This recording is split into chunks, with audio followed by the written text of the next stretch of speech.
Hello everyone, welcome to our channel ISC Steno. We are starting the passage at speed of 80 words per minute. Start. Joey Biden, the scrappy kid from Scranton who overcame stutter, was on the verge on Friday of winning the White House after overtaking President Donald Trump in Pennsylvania and the tipping point state where he trailed by 700,000 votes at one stage. He led also in all but one of the remaining states that had not been called yet. Pennsylvania 20 Electoral College votes alone will suffice. However, Biden has been at 264 votes according to the Associated Press tracker. Other news outlets have him at 253 with Arizona still up for grabs according them to President Trump's 214. That tally has remained unchanged for more than a day now. But as time passed and leads changed, he was fast emerging as the clear winner.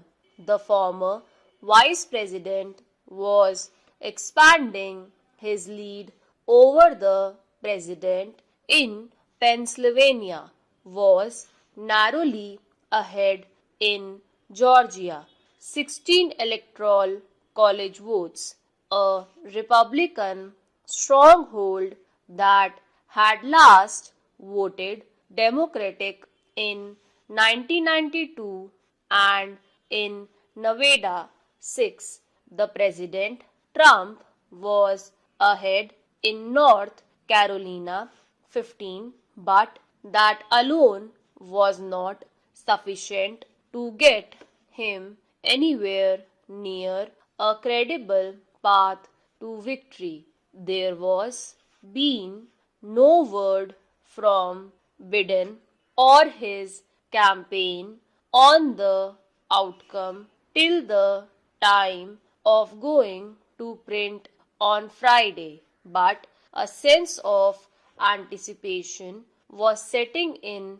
His secret service security was being beefed up according to reports, and a no-fly zone order by the US Federal Aviation Administration went into effect for over his home in Wilmington, Delaware, but the Trump campaign reacted by, not surprisingly, rejecting increasing signs of the inevitability of Biden's victory. This election is not over. The false projection of Joe Biden as the winner is based on results in 4 states that are far from final. Matt Morgan, Trump campaign's general counsel, said in a statement he indicated campaign would seek a recount of votes in Georgia and repeated the campaign's grievances and allegations of election irregularities in Pennsylvania. Morgan also claimed the president was on course to win Arizona, where Trump has indeed narrowed the gap between him and Biden association since 1900. Based on exit polls, Biden fared well with voters under the age of 50, won 2/3 of moderate voters, over half of independents, and lured 8% of Trump supporters from 4 years ago. The real reasons for surprise lay elsewhere. Public opinion survey in key swing states overestimated Biden's lead over Trump by between 2% and 8%. The 5% of voters who determined their vote in the week prior to the election also broke overwhelmingly for Trump. Additionally, Trump fared better among minority groups relative to 2016, particularly older and college-educated Hispanic voters and younger African Americans. Although the most likely outcome at this juncture appears to be a Biden presidency, a Republican-led Senate, and a Democratic House of Representatives, Trump's surprisingly strong showing will leave a legacy. Trumpism will not be going away anytime soon and will remain a potent force within the Republican Party. A narrower win may also serve as a check on elements of more radical agenda of the Democrats. This could in turn exacerbate divisions between the left-leaning, progressive and centrist wings of the Democratic Party.